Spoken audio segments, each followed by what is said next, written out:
Welcome back everybody to my 21 Days of Halloween review series, and my 8th horror movie leading up to Halloween is John Carpenter's Halloween. Because I thought ever since Halloween 2018 is just around the corner because it comes out next week, I wanted to talk some Halloween with you guys. Nah, just kidding. I've only seen the first Halloween movie. I haven't seen any of the sequels, reboots, prequels, remakes that they've done of Halloween. I haven't seen Rob Zombie's version of Halloween. So, any of them, because I've heard the sequels. I've heard the second one's okay. I've heard the third one has nothing to do with Michael Myers. It doesn't have Michael Myers in it. I've heard the fourth one, it's pretty bad from what I've heard. I think that's the one where they actually, killed off and Jamie Lee Curtis in the opening scene, I think. So, and I've heard the sequels and remakes that they've done are pretty bad. So I've just stick with John Carpenter's Halloween because I've heard that's like the best horror movie of all time, and I've seen this multiple times. So let's talk about what I liked in Halloween. The first thing I like is the music. John Carpenter does not only direct his own movies, he also composes them, and this is one of the most iconic and recognizable themes in horror movie history. Like, whenever I hear this, I just have a feeling Michael Myers is somewhere nearby and he's going to jump out and stab me right in the heart. That's how effective this is. That's how effective this theme is. And just one tip of advice to you horror fans out there, I repeat, do not listen to the Halloween theme song late at night. It will scare the living shit out of you. I mean, I did it the other day. Do not listen to it when you're outside. It scares the absolute living shit out of you. Just things like there's someone in the darkness looking at you. And just thinking about that right now gives me shivers down my body right now. Ugh. Just imagine how creepy that would be. Just someone following you around 24 hours, stalking you, following you, looking at you 24 hours. That is creepy. That's why Michael Myers works so well, is because he's creepy and when he wants to achieve something, he never gives up. He just keeps on doing it. And that's what's creepy about Michael Myers, but I'll get to that really soon. The second thing I like is the opening scene. When you see young Michael Myers and you get a first person view of young Michael Myers walking up to his sister and stabbing her to death, it's shot very subtly, very steady camera. It really sets up the killer for what he is in the rest of the movie, in my opinion, and it very loosely hints at his backstory and what it was like for Michael Myers and how his parents were and how his sister and how he was treated as a kid. Like, was he raped? Was he harassed by his parents? Like, the movie very loosely hints at his childhood, and that's why I think this opening scene it really sets up the entire movie. It sets up Michael Myers as a killer. It sets up how he became this killer, kind of, because I'm assuming something in his childhood made him think this, but he killed his sister, and that's what made him like, well, I can get away with killing. So that's when he grew up to be like, the actual Michael Myers with the mask and shit. He wanted to kill people, right? So it kind of really set up the killer, and it kind of really hints very loosely at his backstory, at what it was like for him, what he kind of had to deal with. And I'm not sure if in any of the other sequels it dealt with that, because like I said at the beginning of this review, I haven't seen like any of the other sequels. I haven't seen Rob Zombies. I haven't seen any of the other Halloween sequels that there are in this series. But yeah, it very loosely hints, and that's kind of the mystery of it. That's one thing that really keeps Michael Myers as a character in suspense, is what was his childhood like? Why does he want to be a killer? That's one thing I've always found fascinating about these Flash movies. Like, why does Jason Voorhees, Freddy Krueger, Pinhead, Michael Myers want to be killers? What happened to them to make them just snap and just go insane and start killing people? What gave them that idea? That's one thing I've always found fascinating about these slasher. That's why like slasher is my favourite horror genre, is because that mystery behind them all and why they became the killer who they are. And that's what this opening scene of Halloween very loosely hints at, is his childhood, and how even though you don't see his parents, you kind of get the idea, and just something must have had to happen. Like, maybe he got raped as a kid. do not know, like I said, have not seen the sequel, so I can only judge John Carpenter's Halloween as its own movie. So yeah, there you go. But I've always found it fascinating on how these killers became killers. And we live in a world where killing and psychopaths are an actual thing, like Ivan Milat, there's always real life killers. We live in that world now, so it's very frightening to see them on screen and thinking of that in real life. Like this type of stuff, like Mike Myers could be an actual person. I mean, I can just imagine just someone stalking just a girl, a boy, whoever, for 24 hours. That's very bloody frightening. So that's why I think Mike Myers works very well as a killer. And really just kind of very loosely hints at his childhood. Okay, so now let's move on to the third like, and the third like is the Michael Myers mask. It's very iconic. They just grabbed a William Shatner mask and painted it white. No one would have ever thought that it would have been as iconic as it is, because it's the most laziest way to make a mask. It's just like they grabbed someone's face, it's like, okay, that will do, just use that. And it's like they just grabbed someone's face, they painted it white, and they used it as a mask. They're done. There, we have a mask. But no, it's great. It fits the music. It fits the killer.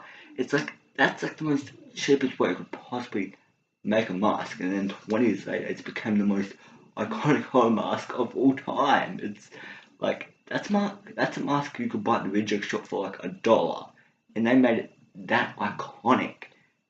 It's like, whoever thought 20 years later that mask would still hold up as well as it does. It's just insane to me, like how. But anyways, let's move on to the fourth like, and that is the performances. Jamie Lee Curtis is great and really enjoyable to watch, and Donald Pleasence, I think that's how you say his last name, so if I got your name wrong, but I digged him as Dr. Loomis. He really sets straight on Michael's history and reasons, and he makes you think he's pure evil and he should not be out in society. And Nick Castle, what do I have to say about him which has not already been said? That he is great as Michael Myers. He's 20 years later, he's still playing Michael Myers. He's playing Michael Myers in the new Halloween 2018 movie, which is coming out in a week now. Wow, that came up really fast. 1 week away to the new Halloween movie. Holy shit, that time has came fast. But yeah, that's how well this guys played him. Is still 20 years later, he's still playing this character. So yeah, I think the performance is over. There's only one character in the movie. I think her name was Lucy, and she really bothered the absolute shit out of me. Like, whenever she talked, whenever she was on the screen, she was just an annoying character. I'm not even sure if her name is Lucy, but I'll like, when I'm editing this, I'll research like the cast and I'll tell you her name. If I'm wrong, I'm not sure if it was Lucy or not, but if I am wrong, I'll put her name right there. But yeah, I think the performances overall minus one character I really liked. Jamie Lee Curtis has continued to play this character for multiple years now. She's played this character in Halloween 2. Halloween 3 she took a break from, and Halloween 4 I think that was the one where she got killed off in the opening scene, which was I think that was kind of a dick move, because like I said, I've not seen it, but just from what I've heard, it just from thinking about it, it sounds like a dick move, like killing off one of the most iconic characters in this Halloween series, Jamie Lee Curtis, in the opening scene, the first 5 minutes of the movie, killing it off. Kind of like that. That's kind of a dick move, but whatever. But yeah, I think just the performances and just the characters are just great. Their characters are so damn interesting. Dr. Loomis is like the what's the word? It's like the doctor to Michael Myers. He's trying to help him get better and stop thinking all this psychopath shit in his head. And I think that's why his character is so damn interesting. He's trying to make everybody think that Michael is pure evil, and like I said, he should not be out in society. He really makes you think he's pure evil, and that's why his character works so damn well. And Jamie Lee Curtis, she works freaking perfectly. And still 20 years later, she continues to play this character. She's playing her once again in the 2018 in Halloween 2018. Yeah, I'm not sure what else to say about the performances besides they are great, minus one actor and one character. Because yeah, setting is real creepy with all the leaves that are on the ground and the color and the dirty look of each scene just gives me shivers down my body. Just some of the wide shots they do where you see all the leaves on the ground and all the trees and all that. It looks very creepy. The environment that these characters are in is a very creepy environment. Just like the setting of I forget what the town's called. It's like Winterfield. I forgot the town's called, but it seems like it's a very creepy environment and a very creepy city or town that these characters are in. And just gave me shivers down my body as in I got goosebumps multiple times throughout this movie. That's how creepy this is. Then there's so many, just speaking of creepy, there's so many creepy scenes in this movie, like that opening scene, that defines creepy. And then there's another scene where, I forget the character's name, looks over the street and just sees Michael's shadow, like in front of the house, and just think about that scene now. It's frightening. Oh, I'm just thinking about that scene now. I have goosebumps like just right now, just thinking about that scene. That's how effective these scenes are. That's why Halloween holds up so well. That's why it's one of the best horror movies ever made. And this is a movie that does not need to be remade. But unfortunately, in 2007, we got Rob Zombie's Halloween, which I saw. Was it this year or last year? I think it was last year I saw it for the first time, and I did not like it. I found it very boring. It tells you too much information on the character of Michael, and Michael was just too big in this. It's like Nick Castle, he really fits his character very well, and that's why still 20 years later, he's continuing to play Michael. I'm trying to think what I didn't like in this movie, because this movie cannot be as perfect as I'm saying it is. Yeah, I can't even think of anything, just minus that one character, Gemma Curtis's friend in this. She's very annoying, just the way she talks. It's like she says lines like, "Oh, I forgot my math book, my history book, my English book." She says lines like that. It's like, can you just die, please? Yeah. Besides her, all the characters are great. I mean, Jamie Curtis, Dr. Loomis, very interesting characters, great performances. And I guess another issue I would have is the R rating. I cannot see how this movie gets an R, because there's really nothing in it that really goes for that R18 plus rating. There's really nothing in it that's really R rated, that really deserves that R rating. I think the movie probably deserves an MA. At most, it deserves an MA. But an R, I think that really draws a line. There's nothing in it that's really that brutal, that really goes for that R rating. I mean, there's definitely a couple of really brutal scenes in this movie. Just some of the kills Mark Myers does, they are quite brutal. So I guess that'll be another issue I have. I mean, it doesn't really bother me, but just whenever I look at the rating online and I just see it has an arm, it's like, how? And it's not something that's really like in the forefront that really bothers me. That's kind of just trying to think of all things to nitpick about this movie, because I don't want to say this movie is as perfect as it is. I think that would be my only two nitpicks with this movie. But besides that, this is as perfect as you can get to a horror movie. This is as creepy as you can get. I mean, this movie's not as creepy as The Babadook. I still probably want to say it's probably like the first movie in years that has frightened me to my core. And this movie certainly is frightening and gives you goosebumps in a couple of scenes. And the movie is very effective, great performances, great soundtrack. I can't even hum it. It's like it's like yeah. I cannot do the soundtrack for this movie. I cannot But it has an amazing soundtrack. Maybe before next week, I might watch Halloween 2 for the first time because, like I said, I've not seen it yet.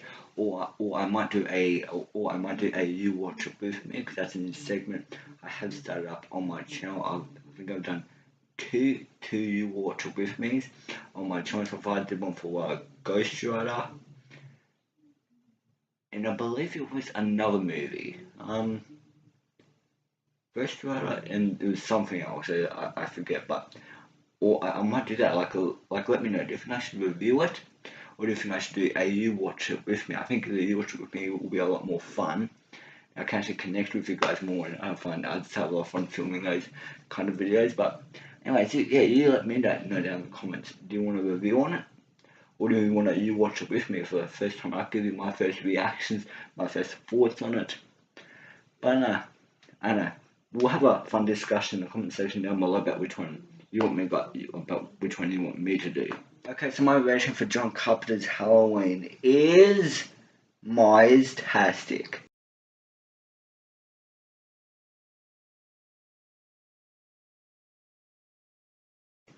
I'm not even sure if that's a rating. I just came up with it literally just then. I was going to do the rating Spooky-tacular or Spooky-tastic, but then I was like, Mize-tastic. Yes, it fits the review. It fits like the movie I'm talking about. So for now, I'm gonna roll with Mize-tastic because it fits. I mean, Michael Myers, Mize-tastic. Connect the dots there, people. But anyways, I don't think that's even a rating. But if you don't know what that means, it means it's damn great. This movie is one of the best horror movies ever made. So to make it easier for you guys, I'll say Halloween is an A+ movie. It's great. Just to make it easier for those people who do not understand the Mize-tastic rating. But by that, I'm meaning Halloween is a phenomenal movie. I mean, it's basically flawless, technically, minus a couple of the nitpicks I have with a couple of particular characters and just the R rating. So I mean, it doesn't bother me a lot. It's not in the forefront or anything. It's just something whenever I see, I'm just like, how the hell does that get an R rating? But anyways, guys, it's good to be back doing these 31 days of Halloween review series. It's been a couple of days since I've done one, like 3 days since I've done one. And now I'm kind of behind on a lot of reviews. It's now the 16th of October now, so I've missed a lot of days, and this is only my 8th review, I think. So I've had a couple of parties on. I've had to get ready to get back into school and all that. So yeah, that's why. So that's why I haven't been getting these reviews every single day. When I started them off, I was pretty well. I was releasing one every single day. I had a good system where I was editing the review, where I was filming it that night, and then the next day I was going to edit it. And so yeah, I had a good system going on, but I'm kind of going off track with that. So anyways, guys, let me know down in the comments, what do you all think of John Carpenter's Halloween? Do you like it? Do you love it? Do you hate it? I'm pretty sure that there aren't going to be any people that are on that hate side, because this is a beloved horror movie, a beloved cult classic by so many horror fans, by slasher fans, and just horror fans in general. It's beloved by those fans. And I'm one of those fans. If you can't see, I'm a huge horror fan. If you can't see the warning paper right there, and like Van Helsing, the Scream movies, Apollo 18, Freddy Krueger, Funko Pop up there. So yeah, if you don't know, I mean, I'm a huge horror fan. I made the Stalker, which is I'll be reviewing as a part of my 31 days of Halloween review series this month as well. But yeah, I'm a huge horror fan. I'm a part of that beloved cult following of this movie. This movie's great to the fault. I mean, I watch this movie every Halloween because it's Halloween. You have to watch on Halloween night because it's a movie called Halloween. How can you not miss it and not watch it on Halloween night? But anyways, yeah, so the question I'm going to ask you is, yeah, what do you think of John Carpenter's Halloween? But along with that, I'm going to ask you, do you think I should review Halloween 2, or do you think I should do a you watch it with me? I think that would be a lot more fun, but I'd like to know what you guys think. what I should do. But anyways, yeah, answer me those two questions in the comment section down below. So anyways, guys, I hope you have a good Halloween, and I'll see you in the next Spooky-tacular movie review.